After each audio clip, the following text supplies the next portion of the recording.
पराठों की रेसिपी बहुत खस्ता लजीज पराठे। बिस्मिल्लाहिर्रहमानिर्रहीम। अस्सलामुअलैकुम। शाद रहें, आबाद रहें, हैप्पी रहें और हेल्दी रहें। 2 मूलियाँ ली, उनको देखिए ग्रेट किया। ग्रेट करने के बाद उनका सारा पानी निचोड़ दिया। मूली के पानी के साथ आप आटा वगैरह गूंद सकते हैं, उसको इस्तेमाल में ला सकते हैं। 2 टेबलस्पून यहाँ पर मैंने हरी मिर्च को कूट लिया है। कूटने से टेस्ट बहुत मज़े का आता है। ढेर सारा धनिया बारीक चॉप कर लिया है और मूली के बारीक पत्ते उनको भी बारीक बारीक चॉप कर लिया है। मैं यहाँ पर हाफ़ टी स्पून ज़ीरा पाउडर इस्तेमाल कर रही हूँ। आप साबुत ज़ीरा भी इस्तेमाल कर सकते हैं।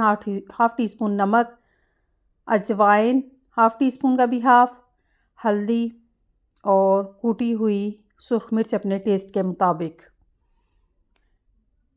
1 टेबलस्पून अदरक कूटा हुआ है और 2 टेबलस्पून यहाँ मैंने लेमन का जूस भी इस्तेमाल किया है, वो स्किप हो गया था। ये देखिए, आप उसको बनाकर एक साइड पर रख दिया सारे मसाले को। यहाँ पर मैंने आटे का वही आटा, घर का जो आम आटा होता है, उसके पेड़े बनाए। उनको ये देखिए बेल लिया। बेलने के बाद अपना बैटर या पेस्ट जो भी मसाला इसके अंदर लगाया।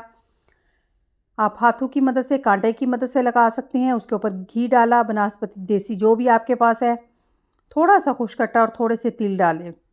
इससे हमारे पराठों में टेस्ट बहुत मज़े का आएगा। दूसरी लेयर उठाई, उसके ऊपर रखी और उसको देखो किनारों की मदद से ऐसे ऐसे बंद कर दिया।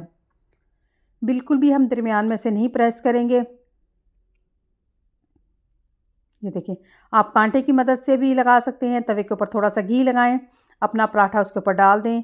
आप पराठे की ये ऊपर वाली साइड पकी हुई नहीं है, इसके ऊपर हम देसी घी या दो भी आपके पास है वो लगाएंगे और इसकी साइड चेंज कर देंगे। इस तरह पकाने से हमारे पराठे बहुत नरम, मुलायम, खस्ता बनते हैं और टेस्ट में बहुत मज़ेदार। ये इतनी मज़ेदार और कमाल की रेसिपी है।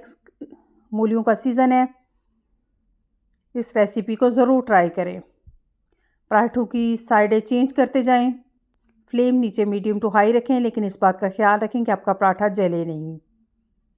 स्पैचुलर की मदद से या चिमटे की मदद से इसकी साइडें चेंज करते जाएं जब तक हमारे पराठा गोल्डन ब्राउन या क्रिस्पी नहीं हो जाता। ये देखिए, मैं मुसलसल इसकी साइडें चेंज करती जा रही हूँ। अब ये देखिए दरमियान से पक गया, मैं इसके किनारे पका रही हूँ। हमारा बहुत मज़े का मूली का पराठा बनकर तैयार हो गया है। बहुत बारीक और नरम और खस्ता पराठे हैं। ये देखिए कितने बारीक बारीक पराठे हैं। आप इसको 2 लेयर के साथ एक रोटी के अंदर मूली रखकर भी बना सकते हैं। बहुत इजी और कमाल की रेसिपी है। मूली वैसे ही हमारे निज़ाम के लिए बहुत मुफीद है। मूलियों का सीज़न है, इस रेसिपी को लाजमी ट्राई करें। मेरे चैनल को शेयर करें, लाइक करें, सब्सक्राइब करें। दुआओं में मुझे याद रखें। इजाज़त दें। अल्लाह निगहबान।